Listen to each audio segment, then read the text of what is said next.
tō whā na whāfua. Ai ole tō whai e i le tau. E au sanga le tū vai. E whāsenga tūlau niulo tā ola i le pule tō ma le pule tasi. A le tapa au whāsili le langi. Samoa, malo whaiwhaiva. Wai ala whai mai whanunga le leo le nganga Paia. Omaia, Tatou sulaina lo na lofa malona nga le lei. E ala i le pese ma le vi inga. Tatou Tapua'i atu i le atua.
Ua tele lava alo wanga le lei. Ua te ua e oe mo e matatau ia te oe. Ua e whaia i luma o le whanau o tangata. Mo e whātua ia te oe. Te talo le anganga Paia. Le anganga Paia e lo mātou whamoi moiola. Wa mo o mātou loto i le mamalu ma le Paia o la wa fio. Wa whanau nau o mātou loto ina ia whātama ia le mana o la wa fio. Ia e alofa, pei ose matangi malosi, whātumulio le nei no fuanga Tapua'i la wa fio. Ai le ngata i lea, o ainga o nu umala whanga ma ainga o mawhai o na Mafuta mai. Ile suafo Yesu Keriso. La mātou te talo e awalatu ia te oeleli i whaola. Ile suafo re tua re tamā. O le alo manea nganga Paia. Amene.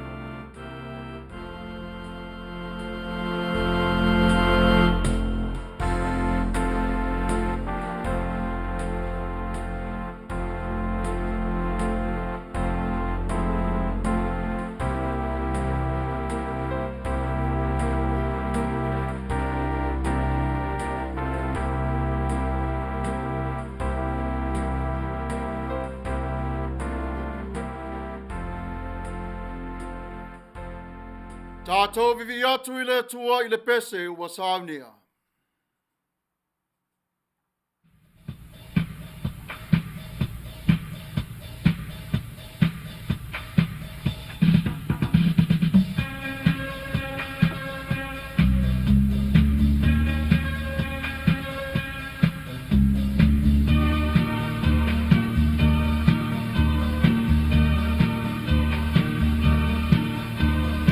So it's to the world.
Tuanga fa apostolo, ngangana fa Samoa, malingangana fa Peritania. Ua o fatua tua ile tua le tama, o le ona le malosi umalava, o le na faya le langi ma le lalo langi. O fatua tua fo ia Yesu Keriso o lo nalo e totasi o lo tatou wari. O le na whanau e le anganga Paia, na whanau Maia Maria le Taupou. O le na puapua ngā tia i le pule a Pontio Pilato. Sa whasa taurina, sa maliu, sa tanumia, na o ifo i se oli. O le asa tolu na toe tū mai ai na ye woti. Ngā whioa i le langi, o lo nofo o ia i le tūtau matau o le atua le tamā. O le eona le malosi umalava. O le atoia fio mai o ia e whamasino i e ola atoa mai e woti. Ua o whatua tua i le anganga Paia. Ua o whatua tua i e kane sia Paia e au whiai no uma. I le mare mafutanga le au Paia. Mare wha mangaroina o angsala. Mare toi o la mai o le tino o le tangata. I le mare ola e whaavavau. Amene. United Church of Christ Statement of Faith in the form of a doxology. We believe in you, O God, eternal Spirit, God of our Savior Jesus Christ and our God. And to your deeds we testify. You call the worlds into being, create persons in your own image, and set before each one the ways of life and death. You seek in holy love to save all people from aimlessness and sin. You judge people and nations by your righteous will declare through prophets and apostles. In Jesus Christ, the man of Nazareth, our crucified and risen Savior, you have come to us and shared our common lot, conquering sin and death, and reconciling the world to yourself. You bestow upon us your Holy Spirit, creating and renewing the Church of Jesus Christ, binding in covenant faithful people of all ages, tongues, and races. You call us into your church to accept the cost and joy of discipleship, to be your servants in the service of others, to proclaim the gospel to all the world and resist the powers of evil, to share in Christ's baptism and eat at his table, to join him in his passion and victory. You promise to all who trust you forgiveness of sins and fullness of grace, courage in the struggle for justice and peace, your presence in trial and rejoicing, and eternal life in your realm which has no end. Blessing and honor, glory and power be unto you. Amen. Tatou te talo. Whawhetai le atua lo mātou tupu e whawawau e. Ia soifua pe lava la ufio. Ua maofa le langi ma le lalo langi. I le anga le leitele o oe lo mātou atuai. Wa e manatu mai I le tangata. Wa e alofa I ona pua ngā. Ua matua le oti I le lalo langi. Ona tasi lea o lo finangalo. O Yesu lo walopele. O le pepe fau lea o le ola faufo I lea I tangata o malava. A o mātou sa vavali pe alava ma le mauti noa I le ato atoa. Ua whaia lo finangalo. Nenei o mātou whātua tuai I la o fio. Whawhetai mo le tala le lei o lo walofa tu noa. E lui tino ai o mātou nei tangata I le wha tua. I le ola wha le nganga ma le atoanga I la o fio. Ai ola whātasi ma tangata I le anga vaa I lo mamalu. Ai ua whaie la ua fio le tangata I siri atu o le anga vaa. Ina ia mau ai e mātou le whātasinga ma oe le li ie. Whawhetai le whāma sinonga sili. O loo mātou iai nei le ne yola. Aua le ave sea Maia I mātou. Mātou te ola ai ma whaasanga tonu atu ia te oe. Ma e whaunga aina e tai ai I mātou I lo mātou ne yola. Whawhetai te le lava mo le file mu. Le file mu lea I le vai la o fio.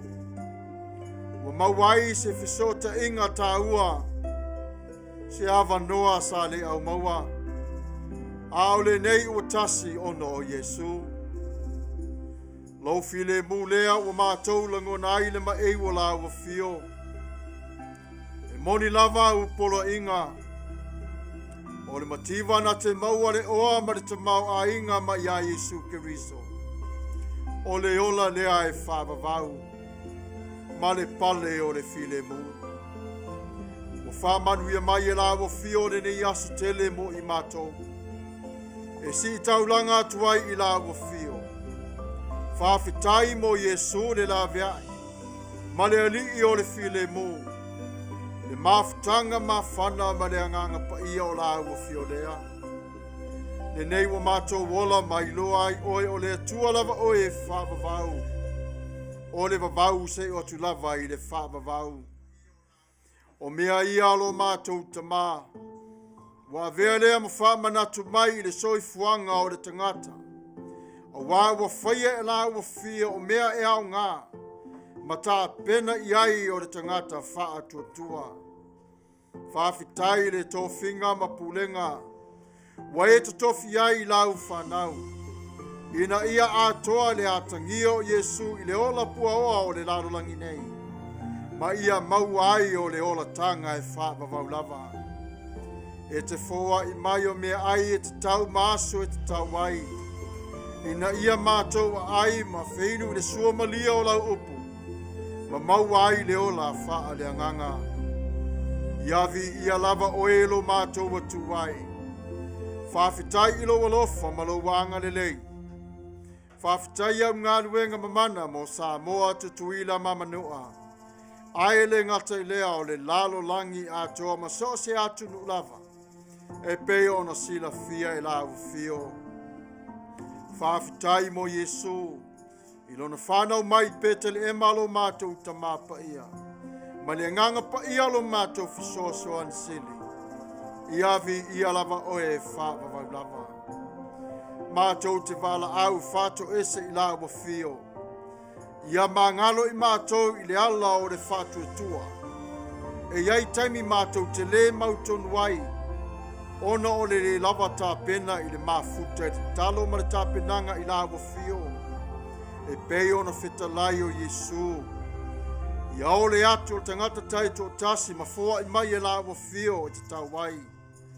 Mātou te sā ili atu i la wafio i lau wha māngalonga. A wāo se ma wha le tonu. Le atualo mātou ta māpa ia. Ai mātou te le ifo atu i la wafio le nei tū la. Ua e si la fia o mātou nei loto. Whawhitai i la wafio i le whātou senga lau whanau. Ua e tali mai ai i le toto pa ia o Yesu Keriso. Whawhitai i le li ie lo mātou tamā. Lo mātou wali ie. A le au noa oe mai mātou. I le au ngā lo mātou ne yola. Lea mātou te wala aua tuai i la wafio. Tafi mala tia inu ule ai nao mātou se se ma whale tō. Aia o mai e la wafio i mātou. E tutu sai molo mātou ni yola. O mātou mana o ngā lo mātou ta māpa ia. Iai lava le whaapapolenga ia te i mātou. E tau mate ma tau tewa le sāwalinga. E a awhia e fo i o le whaatuatua. E lu i tau le li ie le tamau a inga ma le tele o le si o si manga. Ai mātou te wala au i la awa fio le manino ma le atu atua mai a te oe. E mā losi ai o lo mātou nei whaatuatua. Le atua lo mātou ta māpa ia. Ia mātou langona le while mū mai a te oe o le ne yaso whamanatu. Le aso soifua mai ai lo waro pele ni lalo langi nei. Neli ia ia lofa te tala o mātou nei loto. Whaulu whale lo pa ia malo mamalu i tangata taito o tas. Tino manganga, wha uina lau whanau. O niso a inga wari lava tau ni maina le nei tā penanga. O te talo e mawhaia la wafio na whaia o le aso fia mo i rato. O le nei yola e iai le oti. Lo i mata malingi ua e si la fia. Ia iai lau wha mawhan whananga i au tangata. Ia maua le manuia ma le file mu. Leo pua ngā i so se mea i alofa la vea i a te i la tau.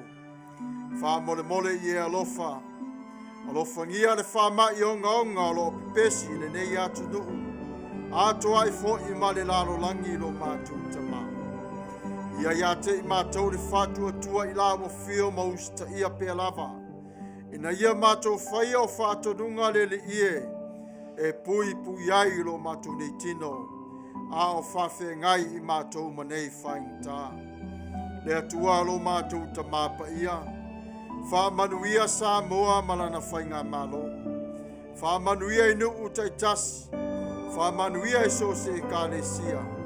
Maunga te tele maunga iti. Wha manuia alo ma whanau o Samoa lo ta apem sala lau sole ni lano langi. Ia iate i la tau lea nganga o le Kerisimasi. Male tā ua o le ne yaso lo mātou tamā. Wha manuia mai le au whainga ruenga si ufonga o le tai au fo. I le i tū ma le i tū lo mātou tamā.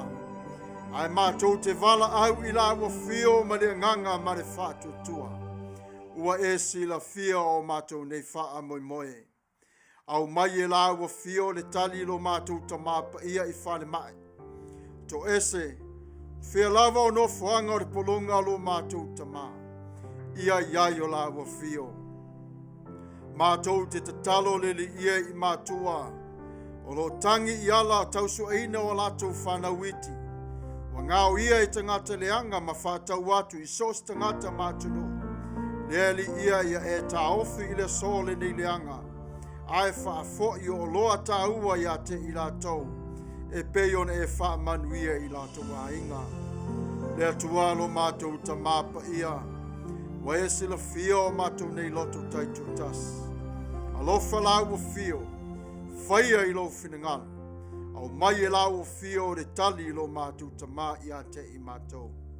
Ia mātou maua whai unga o le nei Tausaga lo mātou ta mā. Ile fia ma le oli ia Yesu Keriso. Lea ola mātou nei te talo lo mātou ta mā Paia. Ma le wha moe ngasili ma le whātuatuanga ia te oe. Ile swafo Yesu Keriso. Lo mātou ali i ma le whaola. Amene.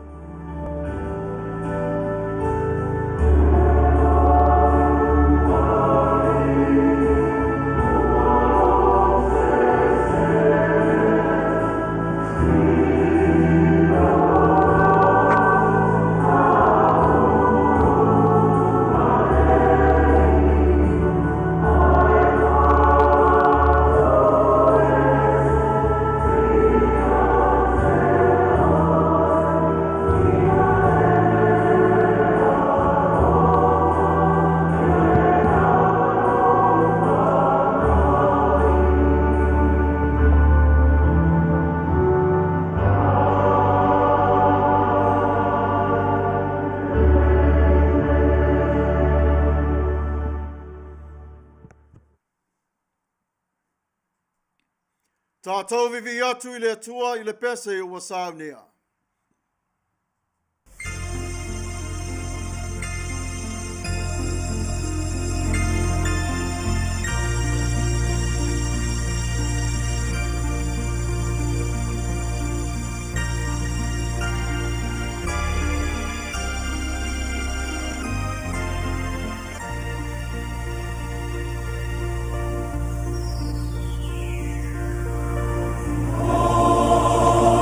Oh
Faitauina o a fionga Paia re Atua. Ngangana wha Peritania. Malingangana wha Samoa. Our Bible reading for today will come to us from the New Revised Standard Version. From the New Testament, the Gospel according to Luke, chapter 1, verses 26 to 38. The Gospel according to Luke, chapter 1, verses 26 to 38. We will be reading responsibly reading. Let us hear the word of God. In the 6th month, the angel Gabriel was sent by God to a town in Galilee called Nazareth.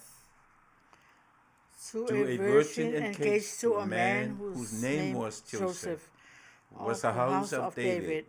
The virgin's name was Mary. And he came to her and said, "Greetings, favored one, the Lord is with you." But she was much perplexed by his words and pondered what sort of greeting this might be. The angel said to her, "Don't be afraid, Mary, for you have found favor with God. And now you will conceive in your womb and bear a son, and you will name him Jesus. He will be great and will be called the Son of the Most High. And the Lord God will give to him the throne of his ancestor David. He will reign over the house of Jacob forever, and of his kingdom there will be no end." Mary said to the angel, "How can this be, since I am a virgin?" The angel said to her, "The Holy Spirit will come upon you, and the power of the Most High shall overshadow you. Therefore, the child will be born, will be holy, he will be called Son of God.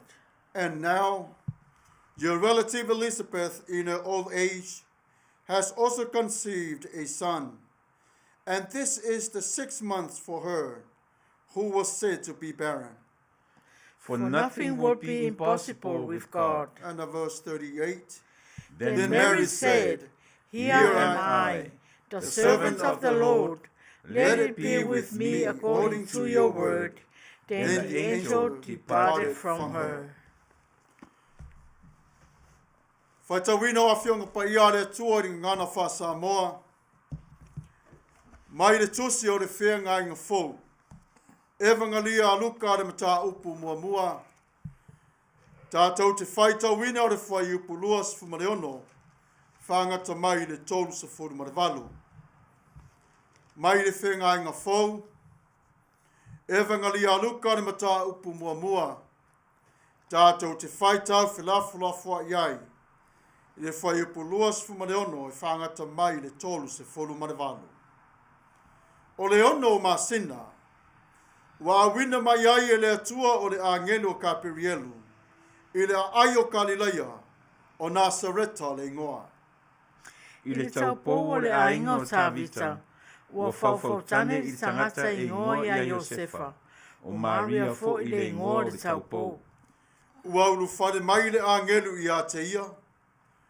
O na ia whapea mai le o ia. Si o walofa i a te oe o le ua alofaina. Ua ia te oe e le li. A ua atua tu vale o ia i lana upu. Ua sau manatu fo o ia. Pese ane o winga o le nei alofaanga. Ua whai mai fo i le angelu i a te ia. Mariae, au e te fefe. Ua ua alofaina mai oe e le atua. Whaauta fo i, o le ato oe, ma e whanau mai se tamatane. E te whaingoa i a te ia o Yesu. E sili o ia. E taua fo i o le alo o le sili ese. E fo i atu e le ali i le atua. Le atua i a te ia le no fo inga ta vita lon tama. E whai o ia matupo le ainga o Iakopo e whaavavau. O lona malo fo i e le aiso na ngataanga. O na whai atu leo Maria i le angelu. A whape whea le menei. A wā o te leiloa se tane.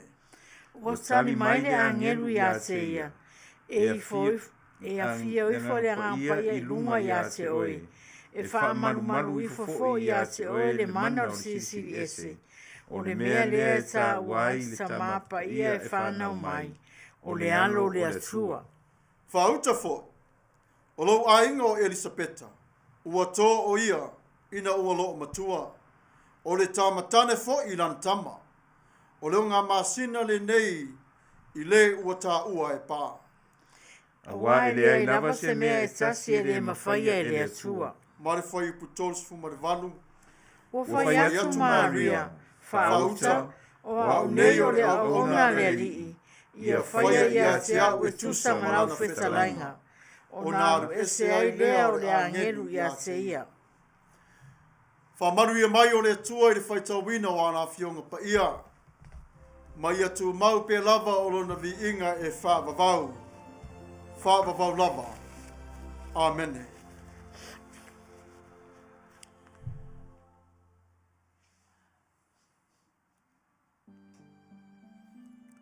O se e tausaga ese le nei I tausaga. E maua e fo I o mea sa Tapua'i. E le mawhai o na whaangalo ina ai, a inga o wō mai masani. Ua whai I langi o le whaulanga. Pe o mai, o whalawe lawe whafuse. Ai tātou tena nofo ma le mauti noa. O le atua, o le alofa lawa ia. Si whafonga o le tai au fōu ma sa moa le nei tūlaa. Ia wha manui atu le tua ia te o tau le nei Kerisimasi. Ia o tau maua le file mu o le oli oli. Wha moe ma le alofa tu noa. Ia vivi I pe lava o tau whafonga I le li. Aua tau te wha vai I le aso ma le aso. A wā ua whanau mai o Yesu I pe te le ema. Ua vea lea matongi ola mo I tātou uma. Ia Manuia le alo whaiva mo le Kerisimasi. O le raunga I le suafa mamana o le tua le tamā. O le tua le alo. O le tua le anganga Paia. E tusai ma le MANATU-AUTU o le TUSI FAITAU waso o le nei vai aso Atua.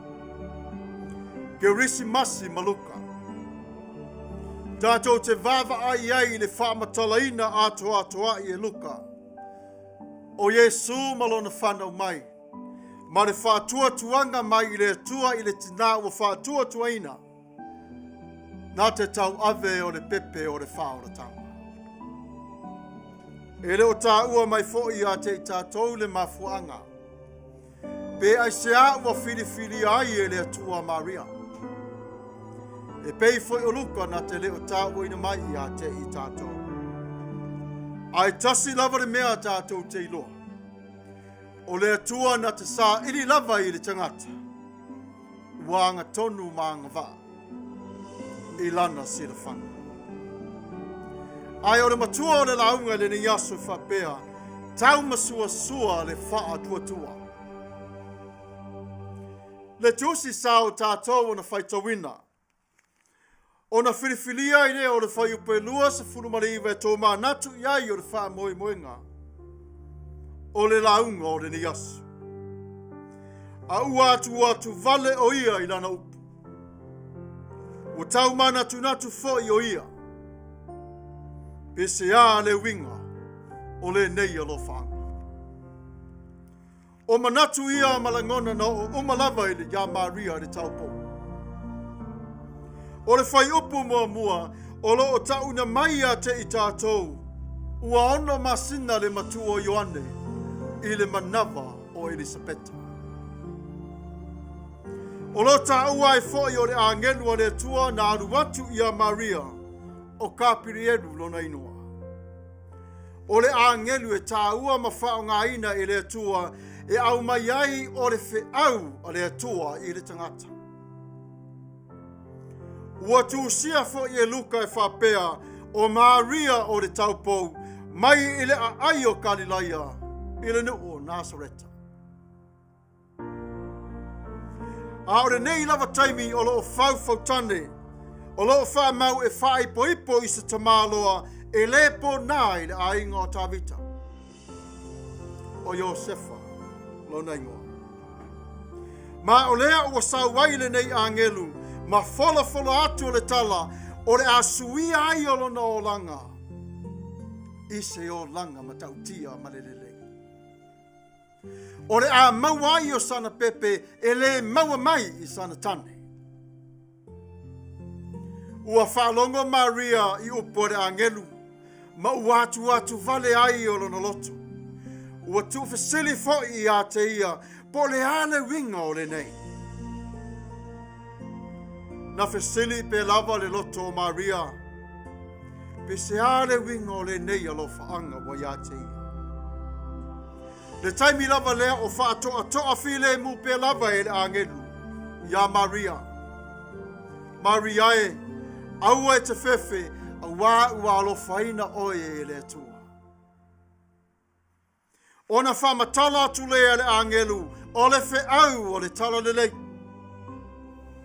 O la e whana wina mai se tamatane, e te whae ngoa i a te ia, o Yesu. E sili o ia, e taua whai o ia o le alo o le sili ase. E whoa ia tu whoi e le li le atua i a te ia, le nofua inga ta vita lona tamā, o le tupu whoi o ia i le ainga o Iako. Alona malo, e le ai se ngata. Ona whai atu leo Maria i le angelu, o te leiloa se tane.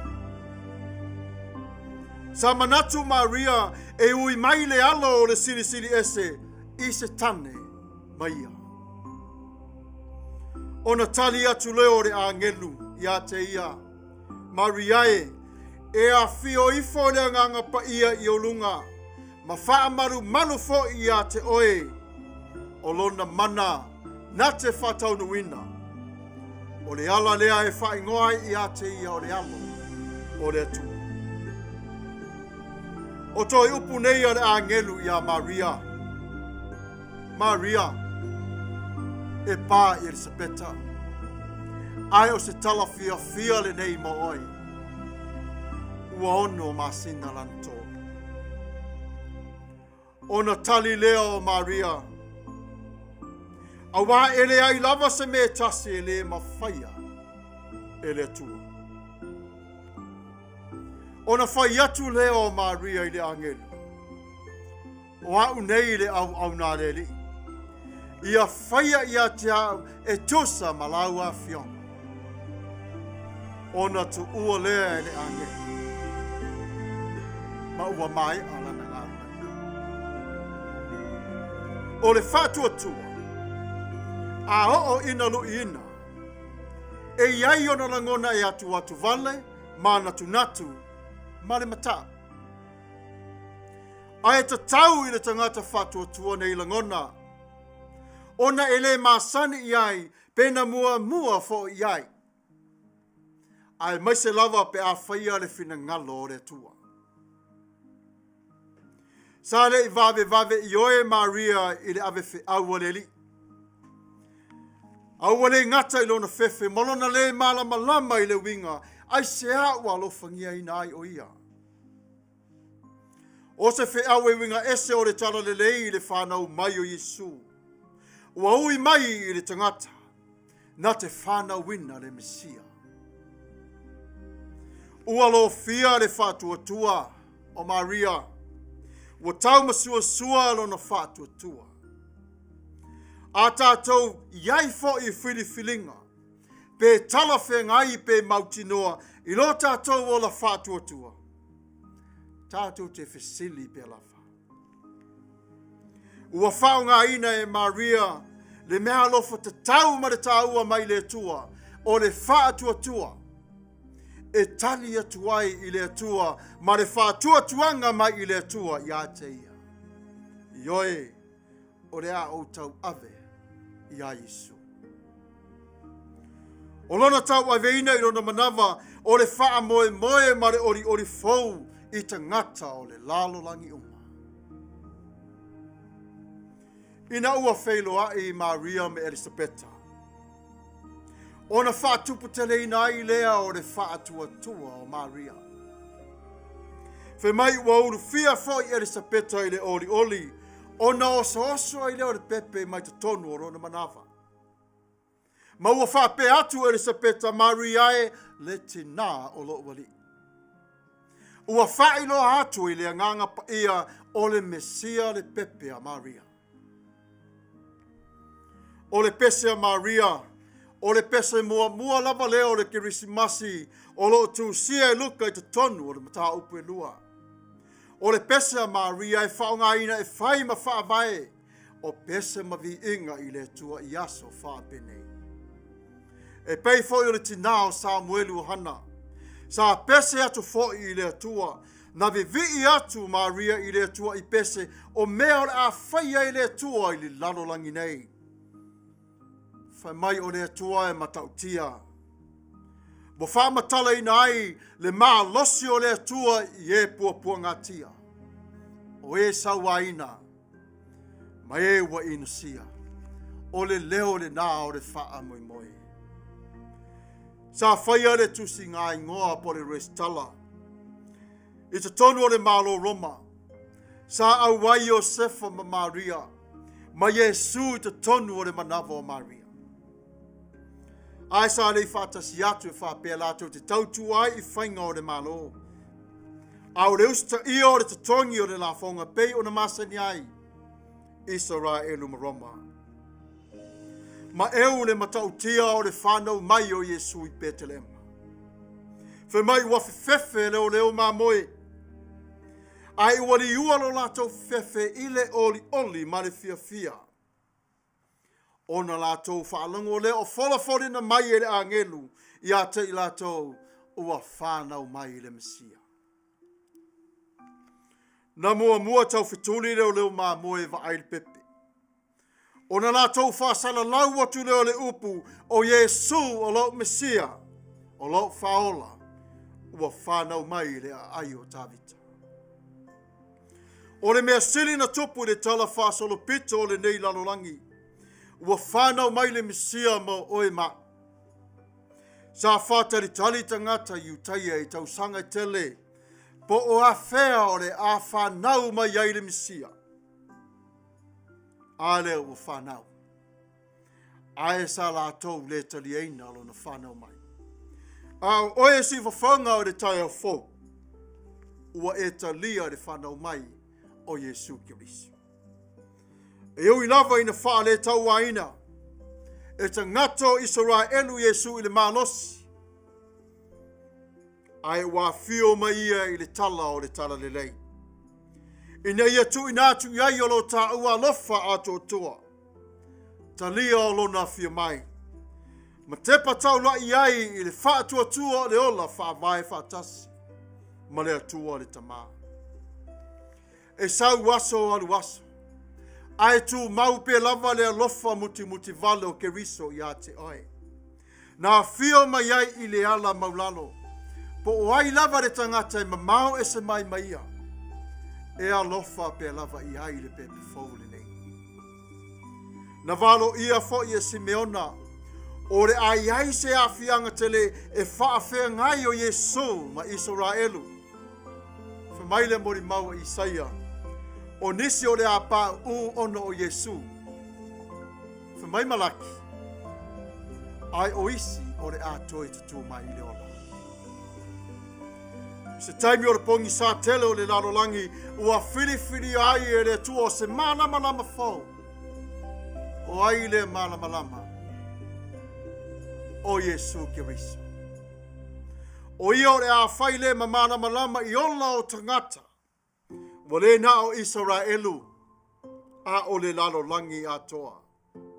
Mai e avea o ia ma fau tua matango fie. Ma tua siri ese a le i o le file mo. Ele o vaenga umare na o lo ta uane yola. O lo o au fia i tonu o le whātua tuanga na tau avele nei tina i a Maria. O le nei sa vali o le wha moi. Na whātau nuina i le soifua mai o Keriso. Ma le whatuina o lona mālo e whaavavau le nei ua tā ua o na resitalai o tā ua ingoa. Nā whio mai o ia e la vea i le tangata mai le nofo polonga i le angisala.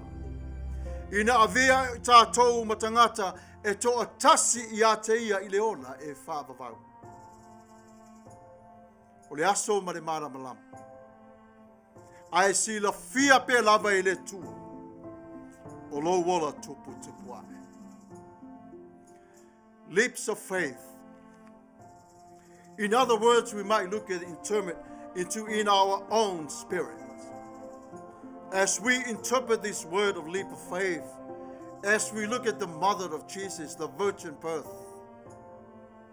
for everything that she accepted to go through, she was ready to be married to Joseph. And this shocking news arrived to her. It was new to her.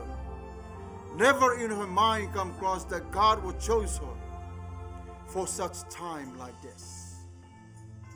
But the verse 29 says, but she was much perplexed by his words and pondered what all sorts of greetings this might be.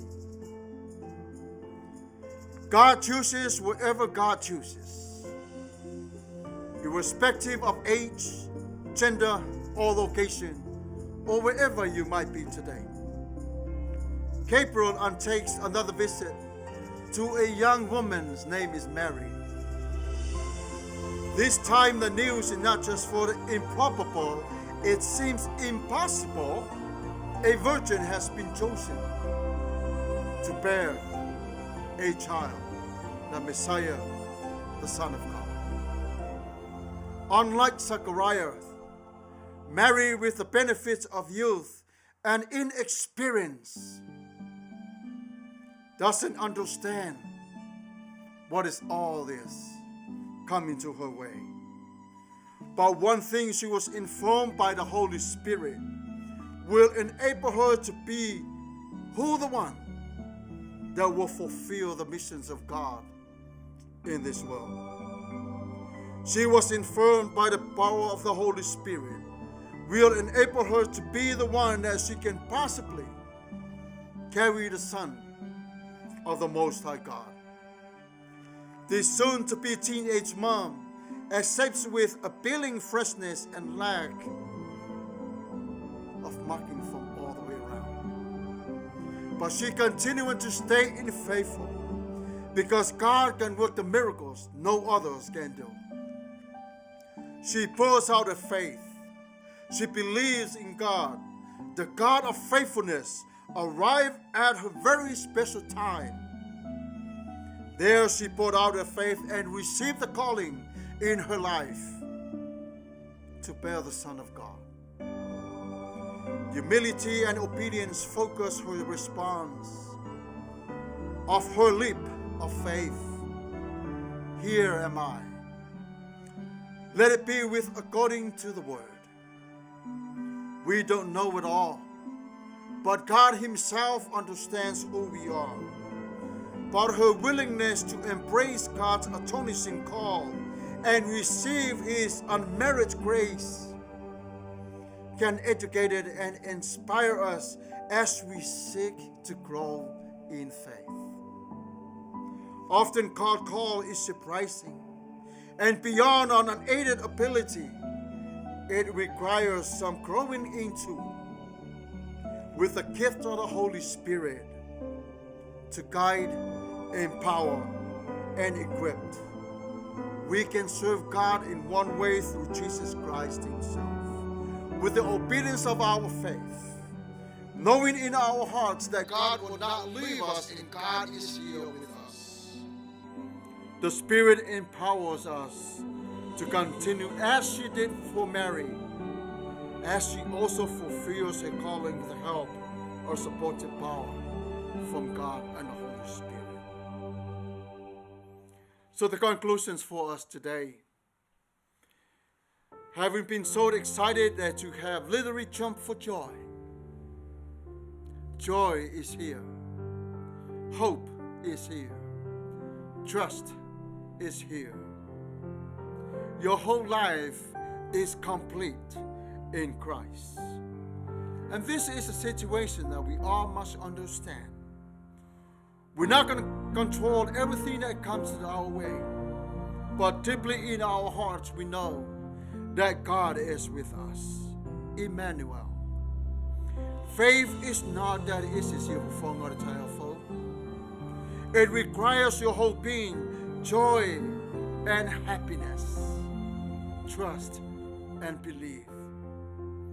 As you sail through the rough seas, wherever you are today, maybe at the hospitals, work, on the road, home, I want you to know that God is with you. He understands how important this day to you. Today, as we come to Him with our offerings and sacrifice of our own life, He was born to give us new life. Why don't we go into the world and proclaim with love and kindness? In the invitation, if you are with Christ, you know you have to make things right. You may not have a relationship with Jesus, but here is the gift from God to you. Jesus is born on Christmas Day. And your life can also become a new life in God today if you accept Him as Lord and Savior of your life. The onlookers will celebrate. They will celebrate their victory.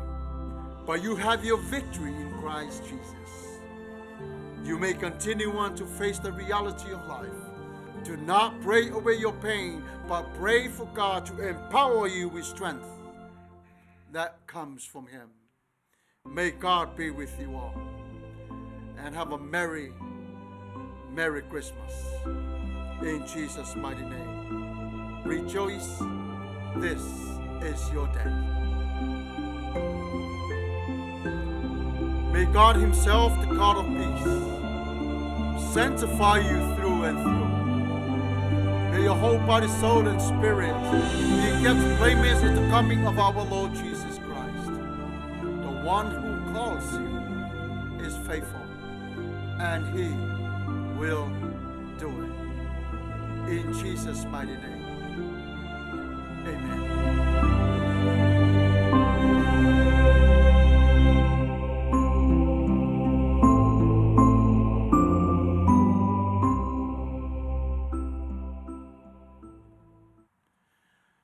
Tatou vivi atu I le atua I le pese ua Sauniga.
Ia rita tonunga ua umar faitau masina, umar faitau vaiaso.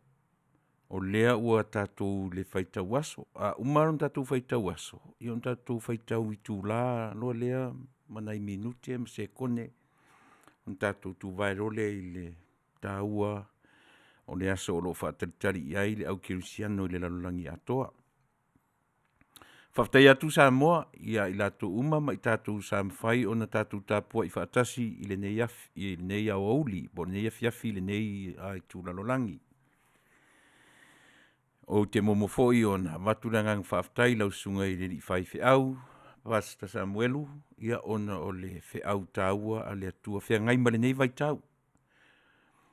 Malo sa ili, malo ta pena. O tatou iai le FAITAU pisi. A o tua atu o le pisi lea. O lo ta oto mai ai le soifua ta pena o le tangata. Lea ua whaawa o mai e le atua ia i tatou le soifua ma le ola ta pena. Le tā penanga le atua na pisi e kapili elu. Ta moe ia Elisabeta, ta moe ia Maria. Wha matala ia i whiau e wha nauma ia o Elisabeta le tangata e fola ina ma wha ai loa le lalangi i le tama o le a wha naumai i le teenager. O le whiau mai le tangata ua iwa se furu montupu na ave le iwa se furu montupu Tausaga. E alu i aile tama i tentiti e ta pena i nā e le tina matua. Se furu ma le vanu Tausaga.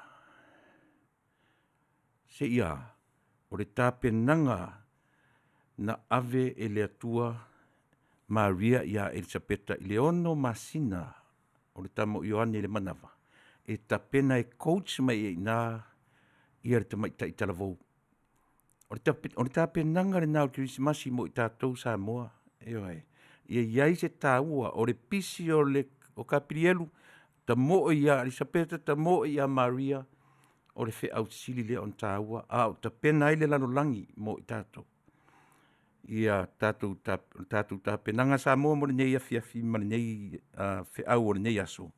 Ia whaile maoso o le tātou tā penanga o le vai aso ma nei aso o tutoe. Ia ono tātou wanga ia tulolea i le Kerisimasi ma le aso taupoina e le lalolangi.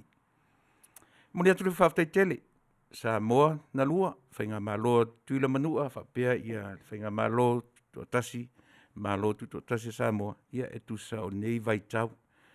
E ui o le lava ua o mai le aso Kerisimasi, ia o lo whapea lava o na lunga, la lo, lo tātou atnu, ia aina o le atua iai lo na file mumo i tātou uma. Manuia tele, ia lau whaafonga i le nei aso Samoa, ia o upua e masani ai le vasenga o ti akono, ina ua Maia, ia ua uma fo le whiau o le nei aso, ua tofu, ua lele le manu masiana ia, e fo i le TUSI, ia whawhanga ai le toloai, ia whapena fo i tātou. Tātou o matuwha atu le whiau o le nei aso. Ia o tātou no nofo fia i le whiau o le Kerisimasi ma le whiau o le whaoratanga mō tangata uma. Ia, manuia tele sa moe le nāwa yaso o whaamalu mai a o tātou wanga i atu e le ngata o le Kerisimasi ia a o le taita i atu o rotu soifua ma so mātou ola i le Tausaga fou o whaamalu mai. Ia on whapele ma so mātou leo e fu mai le sunga li whai whiau ia manuia tele o e Samoa i le Kerisimasi ma le Tausaga fou. Soifua ma ia manuia. Tātou whai ui le talo. Mo whanau mai le pepe fou o le whaoratanga. Mātou te wala auanganga pa ia i la wa fio. Ia whanau pe lava lau upu i te tonu ia te i mātou. Ina ia vea lea ma mea ai e ola ai o le nganga. Ma tausi ai o lo mātou ni ola. Whaafitai mo le whanau mai o le pepe fou. I le suafo Jesu Keriso. Pui mai i mātou lo mātou tama. Ufi mai oile ngang pa ia ia te i mātou. Ne se o atu le whavavau lava. Amene.